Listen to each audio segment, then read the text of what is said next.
Nós vamos iniciar uma nova caminhada nesse mês de dezembro. E, obviamente, os sermões das igrejas, na época de dezembro, falam sobre o quê? Até as criancinhas sabem, viu? Responderam aí as crianças. Natal. Olha lá, ó. A gente fala sobre Natal. Não tem como fugir desse assunto. É o que todo mundo está vivendo, transpirando, pensando. E nós vamos conversar um pouquinho, abordando alguns aspectos. E o primeiro aspecto é entendendo essa ideia do Natal como uma promessa de Deus. Então eu quero convidar você a abrir a sua Bíblia em Gênesis 3:15 e Hebreus 2:14 a 18. São dois textos.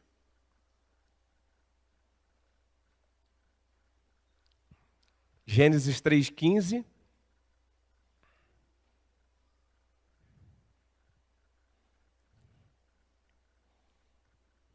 e Hebreus 2, de 14 a 18. Diz assim, o texto de Gênesis: Porém, inimizade entre você e a mulher, entre a sua descendência e o descendente dela. Este lhe ferirá a cabeça, e você lhe ferirá o calcanhar. Agora, Hebreus 2, 14 a 18. Portanto, visto que os filhos são pessoas de carne e sangue, ele também participou dessa condição humana, para que por sua morte derrotasse aquele que tem o poder da morte, isto é, o diabo, e libertasse aqueles que durante toda a vida estiveram escravizados pelo medo da morte. Pois é claro que não é a anjos que ele ajuda, mas aos descendentes de Abraão. Por essa razão, era necessário que ele se tornasse semelhante a seus irmãos em todos os aspectos, para se tornar sumo sacerdote misericordioso e fiel com relação a Deus, e fazer propiciação pelos pecados do povo.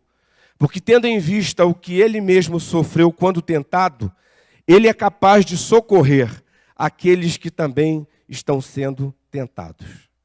Até aí. Gente, o mês de dezembro já chegou, e chegou muito rápido, não é? A gente sempre se surpreende com a passagem do tempo. É que nós nos ocupamos com tantas coisas e a nossa vida se torna uma grande correria, né? São as questões de trabalho, são as questões de família, são as questões de ministério, as questões pessoais. Isso tudo gera uma movimentação que às vezes até nos deixa desatentos ao tempo, né? E aí lidamos com essa sensação de que ele sempre passa muito rápido, muito rápido. E dezembro já é uma realidade.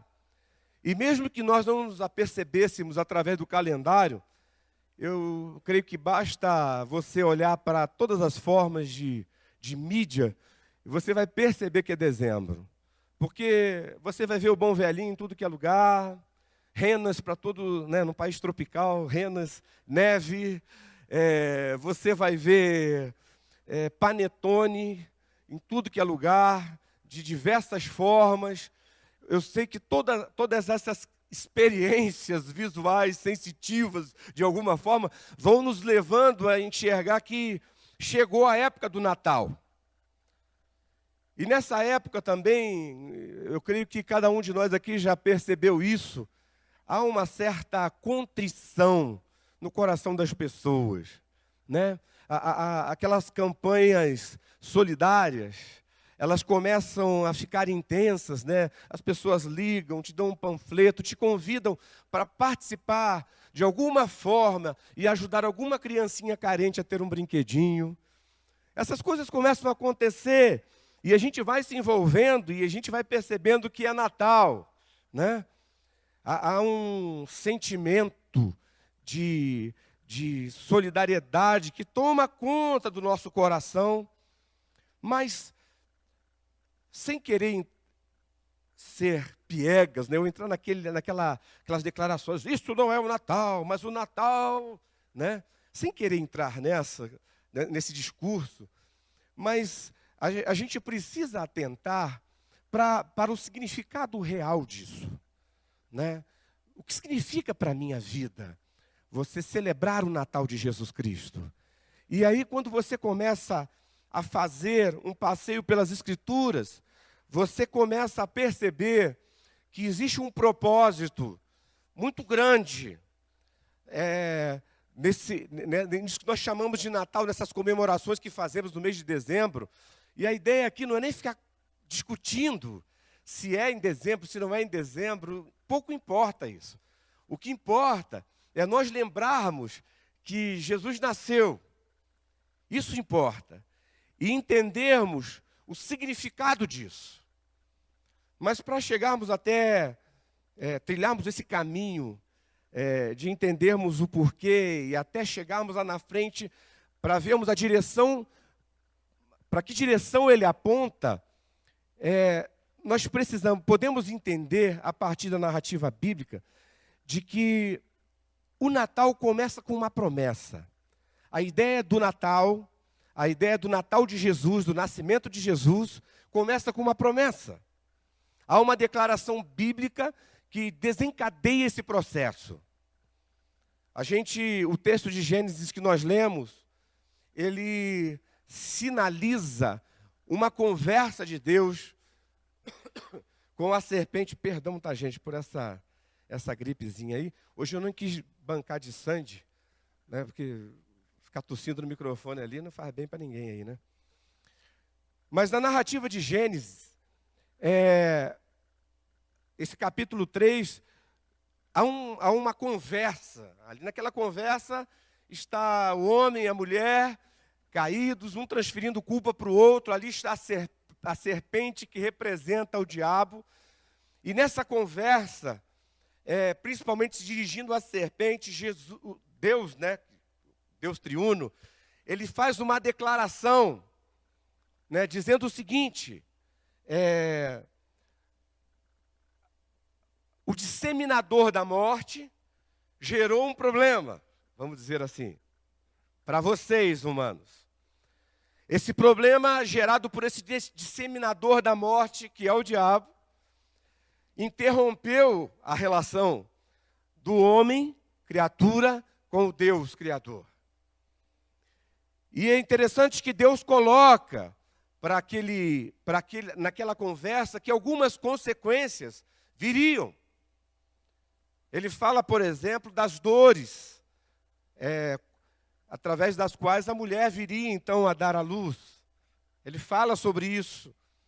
Ele fala de um afastamento, de uma quebra na relação do homem com Deus, na saída deles daquele lugar que parecia que deveria ser muito bom.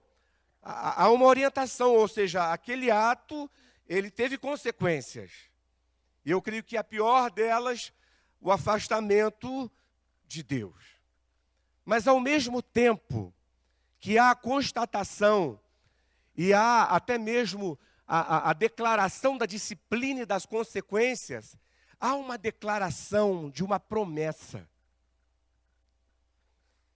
Falar de promessa hoje é complicado, não é? Quando a gente fala de promessa, você lembra de quem?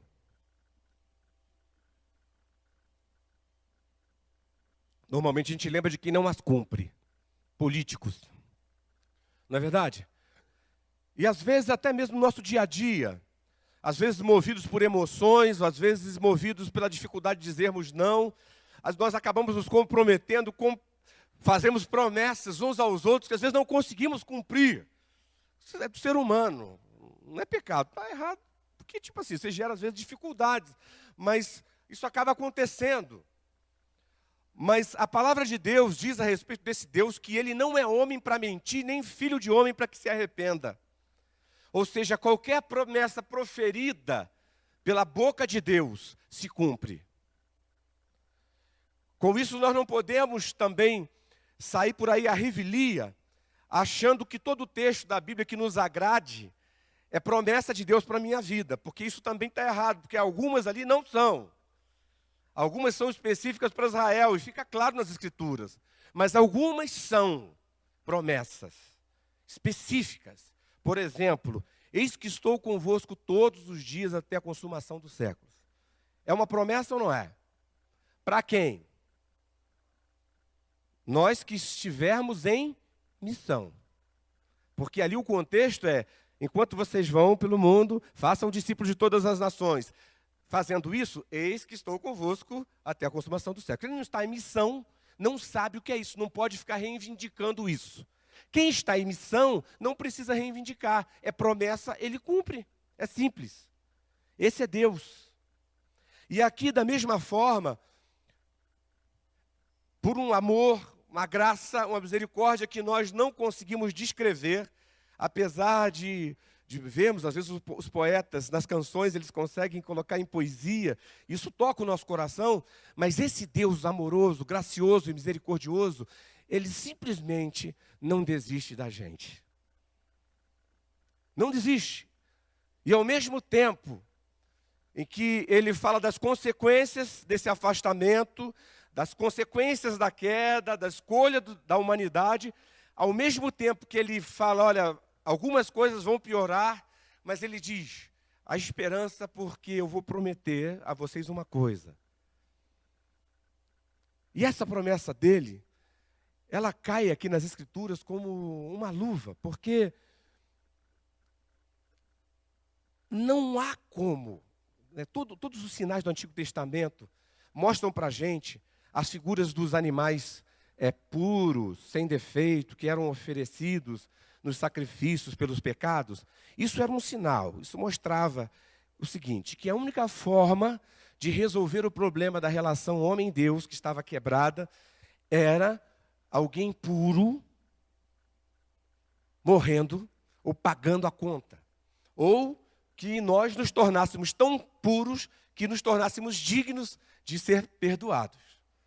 A lei mostra para a gente, mostrou ao longo da história, que nós não podemos.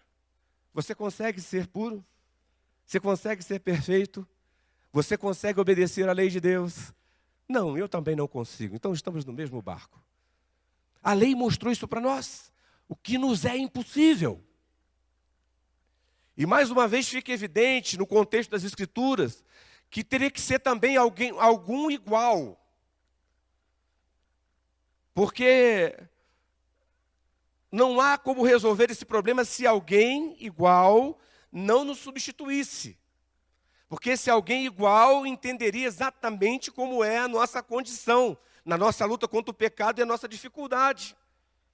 E esse alguém igual seria a única pessoa que poderia resolver o problema. E por várias vezes nas Escrituras você encontra assim, que eu procurei entre os homens alguém justo, não achei um sequer. A Bíblia diz, Deus atento, procurando isso. Mas quando Deus pensou lá atrás e fez essa promessa, Ele sabia exatamente o que estava fazendo. Deus não foi pego de calças curtas com a queda do homem. Ele não foi pego de surpresa. Alguns porquês eu não sei responder para você. Se Deus tem ciência da queda, por que Deus permitiu então? Não tenho essa resposta, sinceramente eu não tenho. Talvez seja uma boa conversa para a gente ir lá num café celestial, sentadinho, né, com um bolinho de fubá, um cafezinho, e conversando com o Papai do Céu, perguntando, como que o Senhor fez isso? Né, por que isso funcionou assim? A gente não consegue entender. Mas o fato é que ao mesmo tempo em que, tendo liberdade, nós fizemos as escolhas erradas, a humanidade fez a escolha errada, Deus fez uma promessa, nessa promessa estava contida a solução para o problema. Não é fantástico isso? Mais do que saber por que ele fez ou não fez, mais importante é saber que ele fez. É saber que ele proveu o meio através dessa promessa.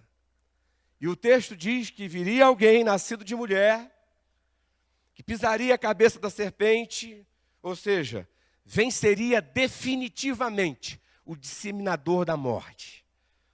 Ou seja, aquela amizade com Deus, gerada pelo pecado, ela leva à morte. A palavra de Deus diz que o salário do pecado é a morte. Mas a promessa diz que viria alguém, nascido de mulher, que pisaria a cabeça da serpente, ou estabeleceria a vitória. E aí, algumas observações a respeito dessa promessa. A primeira delas é que essa promessa que Deus fez envolveu um preço. E o preço foi a encarnação do Filho de Deus. Eu já falei isso aqui algumas vezes, é que a gente não faz ideia, talvez, do quanto custe, do quanto tenha custado para Deus se limitar, né, através de Jesus Cristo, numa estrutura física como a nossa. Talvez, estou supondo, talvez esse processo tenha sido mais doloroso do que o processo da própria cruz, onde o corpo estava sendo rasgado, ferido. Havia um preço, Deus sabia. E desde aí, Deus já vai mostrando para nós o que significa amar, qual a expectativa que Ele tem em relação àqueles que seriam atraídos a Ele através dessa encarnação e do que viria depois. Envolve um preço, esse preço da encarnação. Ele precisava sentir.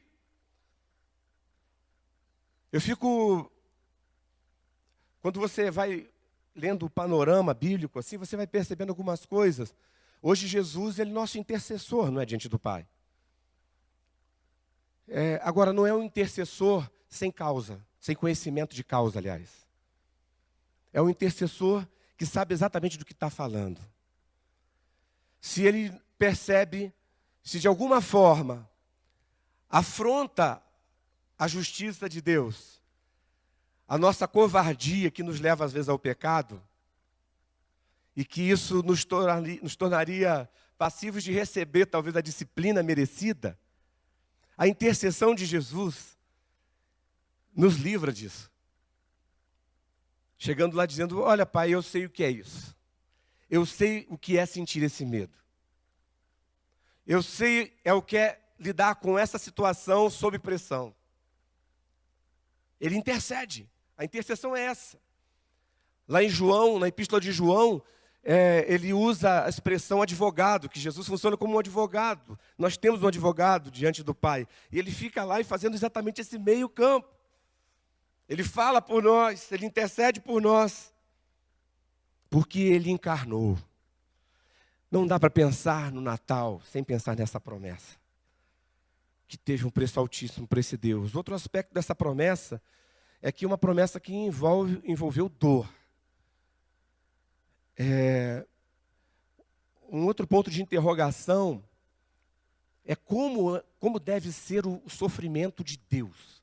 Se Deus sofre, não sofre. Eu acredito que Deus sofre.